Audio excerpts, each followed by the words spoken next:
Fala galera, então vamos mais uma vez aqui responder mais algumas perguntas que me fazem lá no Instagram. Todo sábado eu tenho vindo aqui responder algumas perguntas que me deixam lá no Instagram. Se você não me segue lá ainda, segue lá, deixa sua pergunta que eu respondo aqui também. Se é a sua primeira vez por aqui, meu nome é Leandro Cabral, esse aqui é o canal 500 Pratas e aqui eu ajudo você brasileiro a viver de renda dos seus investimentos, se aposentar através da Bolsa de Valores. Beleza, então vamos lá. Olha só, selecionei algumas aqui para hoje. Primeira, achei bem interessante. Com a alta dos juros, posso ter mais lucro com marcação a mercado no Tesouro Direto do que com FIIs e ações? Cara, é o seguinte, vamos lá. Primeiro, para você ter lucro com marcação a mercado, primeiro, né, o que é marcação a mercado? Marcação a mercado é o preço que está sendo pago por um título do Tesouro de acordo com a taxa de juros atual que está sendo paga por ele e até o vencimento, né? Até o vencimento desse título. Agora, o que acontece? Você contrata hoje para receber um valor X no vencimento. Se a taxa de juros cai, o rendimento vai ser menor, só que aquele valor X no vencimento continua. Então, o título ele tem que valorizar hoje já para que o rendimento até o vencimento seja menor. Então, diante disso, nós temos que, se a taxa de juros cai, o valor do título no presente, hoje, ele sobe. Ele vai na contramão. Se a taxa de juros sobe, o valor do título, ele cai. Então, aqui eu posso tirar uma conclusão. Se você quiser especular, que não é para isso, mas se você quiser especular com os títulos do Tesouro, o ideal é que você compre os títulos quando o preço está lá em cima, ou a taxa de juros está lá em cima, porque quando a taxa de juros cair novamente, a marcação a mercado vai subir e aí você vai ganhar bastante dinheiro. Isso aconteceu com o título IPCA, né, indexado à inflação, ali de 2017, 2016 para frente ali que a taxa de juros começou a cair muito, né? Até 2020 aí, ano passado a gente teve uma queda que chegou em 2%, saiu lá de 14 e foi para 2. Cara, quem comprou o título IPCA com a taxa de juros a 14 e vendeu a 2, em questão aí de 3, 4 anos, teve 60%, 70% de valorização. Então teve um bom ganho de capital nesse período aí. Agora, tem gente perdendo dinheiro atualmente com o título IPCA, porque o cara achou que ia ser rendimento de 60%, 70% aí, num prazo nem tão longo, e iria se manter, o cara chegou e comprou o título IPCA com taxa de juros a 2%, a Selic, né? E aí o que aconteceu? Agora que a nossa taxa de juros está subindo bastante, esses títulos estão desvalorizando a sua marcação a mercado, então tem gente perdendo dinheiro. Só que agora que, veja como é difícil o investidor aprender a dar na contramão, né? Porque no momento que a taxa de juros está lá em cima, que é o legal comprar, mas aí as pessoas deixaram para comprar quando a taxa estava lá embaixo. Por quê? Olhando o retorno passado. Agora tem gente que perdeu dinheiro muita gente vai perder dinheiro aí com o título IPCA e aí cai na boca do povo que IPCA não é bom, investir em título IPCA não é bom porque não rende nada. Só que por que não rende? Por causa da marcação ao mercado, está caindo o preço. Agora que é hora de começar a comprar se você tem ideia de especular. Agora, respondendo a sua pergunta, rende mais do que ações e fundos imobiliários? Você tem que pensar assim. Primeiro, se a taxa de juros se mantém aí próximo de 10%, não vai variar nada a marcação ao mercado. Vai continuar o rendimento que você contratou. Beleza? Agora, para que você tenha um ganho de capital aí expressivo, você precisa que a taxa de juros volte a cair. Por exemplo, que ela saia de 10 e volte lá para 2. Será que vai voltar? Então é isso que você tem que analisar. E mesmo assim, é difícil você comparar. Por quê? Porque depende a ação e o fundo imobiliário que você está falando. Porque se você pega uma empresa que tem bons resultados, que está aumentando o seu lucro, que está aumentando sua receita, tudo está acontecendo na empresa, cara, é óbvio que essa empresa vai crescer muito mais do que o rendimento que você teria com o título IPCA. Quer um exemplo? Você pega aí quem investiu na VEG, por exemplo, quem investiu na Taesa, quem investiu até em Alupar, também é uma empresa do segmento de energia, que teve bons resultados aí, quem investiu na Frasli, que está no segmento automotivo, quem investiu nessas empresas que teve bons resultados, conseguiu distribuir bastante dividendo, teve mais ganho do que quem investiu em título do Tesouro IPCA. Naquela época que estava caindo lá, né? Que estava valorizando, e aí todo mundo dizendo, ganhei dinheiro pra caramba ali de 2016, 17 até 2020 com o título IPCA. Quem investiu em boas empresas ganhou mais dinheiro nessa época. Então tudo depende da qualidade da empresa que você vai escolher, da qualidade do fundo imobiliário que você vai escolher para ter em carteira, tá? Então não tem como dizer, não, é melhor isso ou melhor aquilo. Depende, como você pode ver nessa explicação aqui, de uma série de variáveis, beleza? Deixa eu ver se eu pego mais alguma aqui. Dinheiro na poupança está salvo da inflação?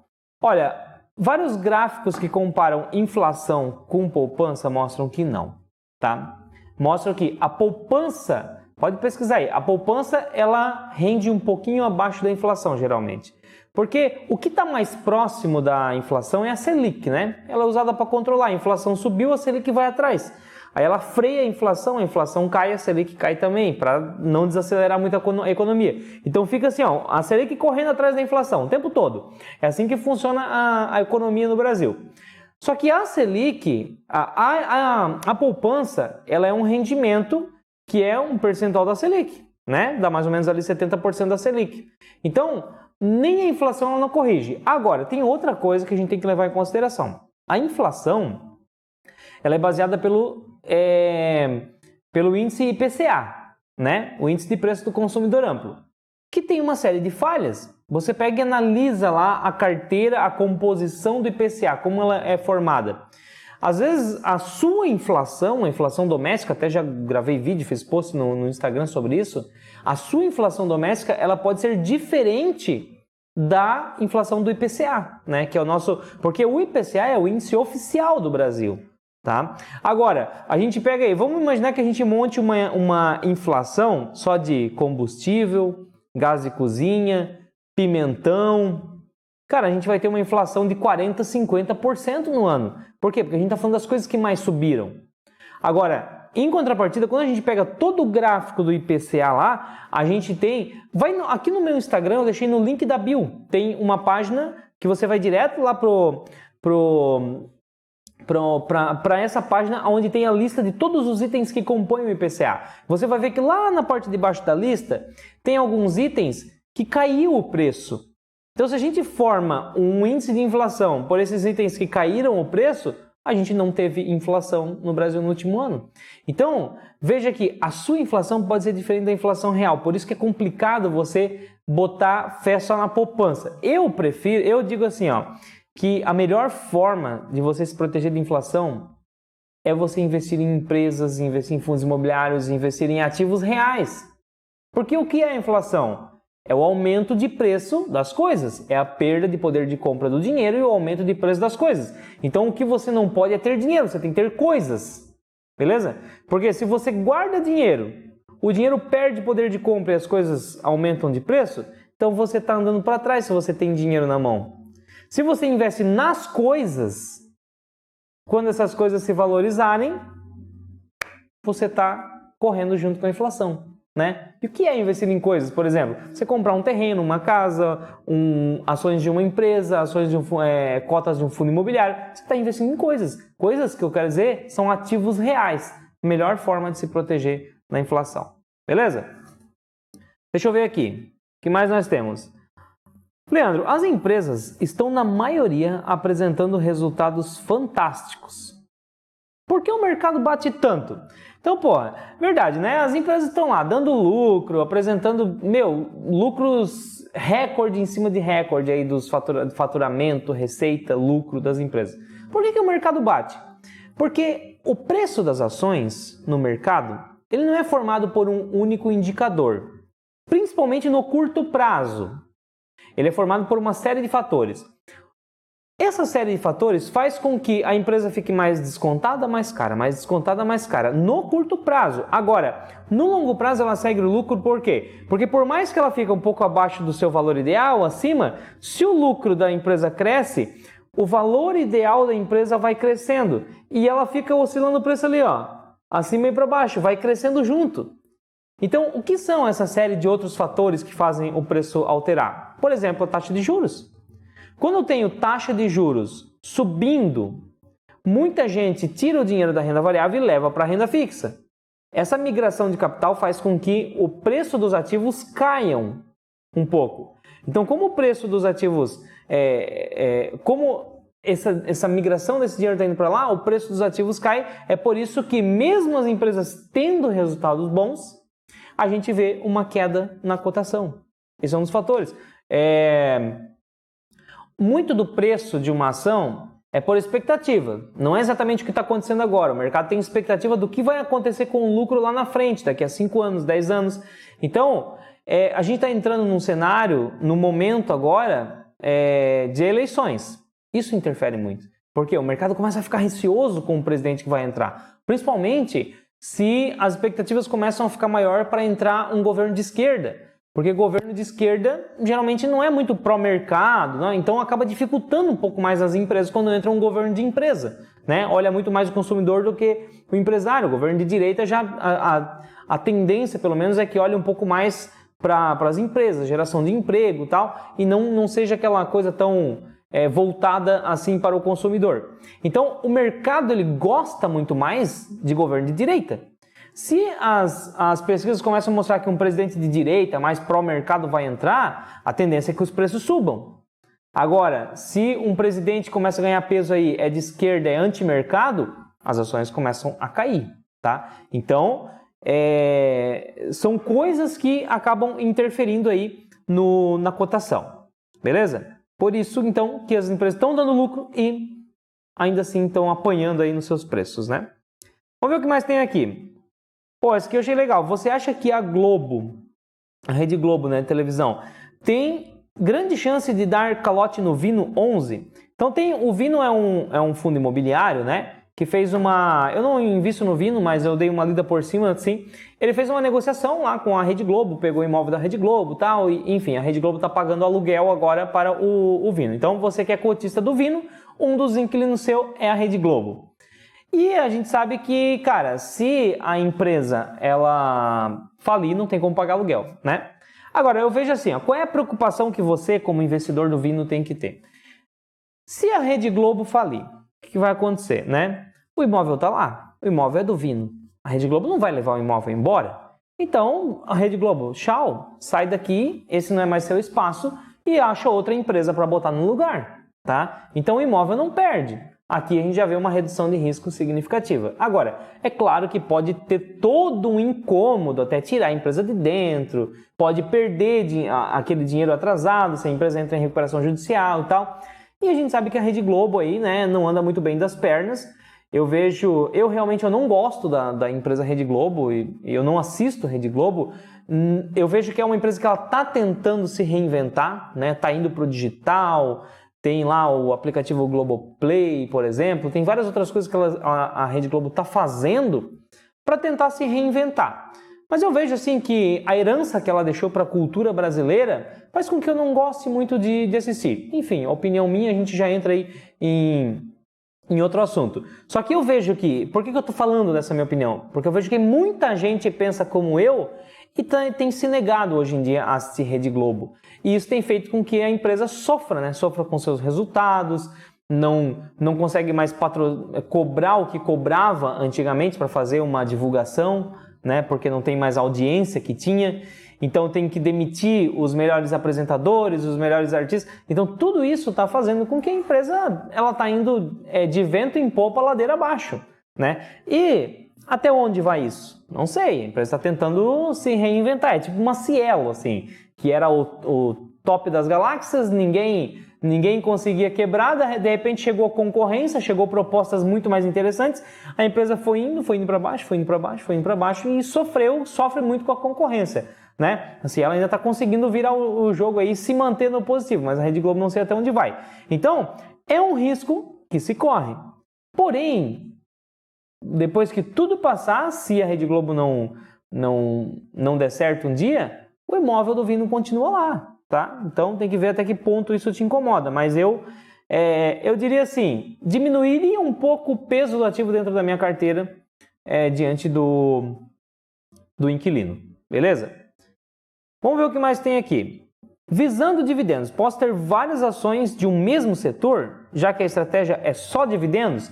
Cara, a estratégia, não é nem só dividendos, é principalmente dividendos, mas não quer dizer que você não possa ter uma empresa de crescimento em carteira, né, até para pegar dividendos lá na frente. O vídeo de quinta-feira, por exemplo, que eu fiz um estudo mostrando empresas lucrativas, que são caras, que pagam pouco dividendos, que eu usei a VEG como exemplo, eu explico isso, né? Então, o foco é dividendo, mas você não é só dividendo, você pode ter alguma coisa de crescimento. Quando o foco é dividendo, você vai ter 70%, 80% da sua carteira, talvez 85%, 90%, ou seja, a maior parte da sua carteira focada em dividendos. Mas você pode ter alguma outra coisa focada em ganho de capital, para dar em crescimento, né? Nem ganho de capital, em crescimento, para você ter uma aceleração no seu patrimônio. Você pode também, desde que isso não seja a parte maior da sua carteira, senão ela deixa de ser uma carteira de dividendos. Beleza? Agora, olha só, não quer dizer que a gente tem foco em dividendos que a gente não vai diversificar, porque a diversificação tem a ver com gestão de risco. Se você se expõe a um único setor, você está perdendo a oportunidade de diversificação. Por que você vai ter 4, 5, 6 empresas de um mesmo setor? Por exemplo, vou investir em bancos, porque banco paga dividendo. Aí você tem 5 bancos na sua carteira, só banco. Cara, você está exposto a um único setor que pode ir lá na frente mudar a legislação do país, alguma coisa que prejudique o setor, por exemplo. E aí, você vai ser diretamente afetado, porque você só investe nesse setor. Então, qual é o sentido em você ter 5 bancos na carteira, por exemplo, ter só o banco? Sendo que você pode pegar e diversificar em vários outros setores que também têm qualidade, têm empresas de muita qualidade. Pô, gosta de setor financeiro? Tenha lá os 2 melhores do setor, os 2 melhores bancos, ou 3 que seja, mas não precisa ter todos, entendeu? Então, focar em dividendo não quer dizer que você não precisa diversificar. Diversificação é gestão de risco e você continua diversificando sim, beleza? Mais uma, qual a sua opinião sobre os investimentos em bolsa caso a inflação não seja passageira? Caso a inflação não seja passageira, a melhor saída. Qual a minha opinião sobre investimento em bolsa caso a inflação não seja passageira? A melhor saída. A melhor saída é você ir para a bolsa, porque aquilo que eu acabei de falar no começo dessa aula aqui, se você investe em coisas, em ativos reais, você está fugindo da inflação. Você está acompanhando ela, né? Você está indo na frente dela. Então, se a inflação não passa, invista em empresas. Leandro, mas as empresas ficam arriscadas e quebram na bolsa, na inflação. Como é que a gente tem empresa centenária no Brasil? E na época do Collor lá, quem lembra aí? Que os caras tinham que andar com a maquininha lá, trocando o preço todo dia das coisas. A inflação era totalmente descontrolada no Brasil. E como que Banco do Brasil, Itaú, até a VEG existia na época, a Klabin, como que essas empresas sobreviveram? A Mali, que é uma centenária também, sobreviveram e estão aqui, diante de toda aquela inflação descontrolada. Tem empresa boa sabe fazer gestão na inflação. E ela vai se beneficiando com aquilo e vai crescendo, e a receita vai crescendo, o lucro vai crescendo. Ou seja, o custo que ela tem para a produção, para a empresa funcionar, ela vai repassando para o cliente final. Tem capacidade para repassar. E quem investiu nessas empresas antes da inflação, saiu depois da crise da inflação com um capital muito mais valorizado. Porque essas empresas crescem na época, valorizam-se, as empresas também inflacionam junto com a inflação. Então qual que é a melhor saída se a inflação não for passageira? Investir em ativos reais, ações, fundos imobiliários. Meu nome é Leandro Cabral, esse aqui é o canal 500 Pratas. Se você quiser aprender a investir mais comigo, selecionar boas ações, bons fundos imobiliários para viver de renda, conheça nossos treinamentos que eu vou deixar no link aqui embaixo. Acesse o nosso site ali, tem compromisso, tenho certeza que você vai gostar. Te vejo no próximo vídeo. Fui!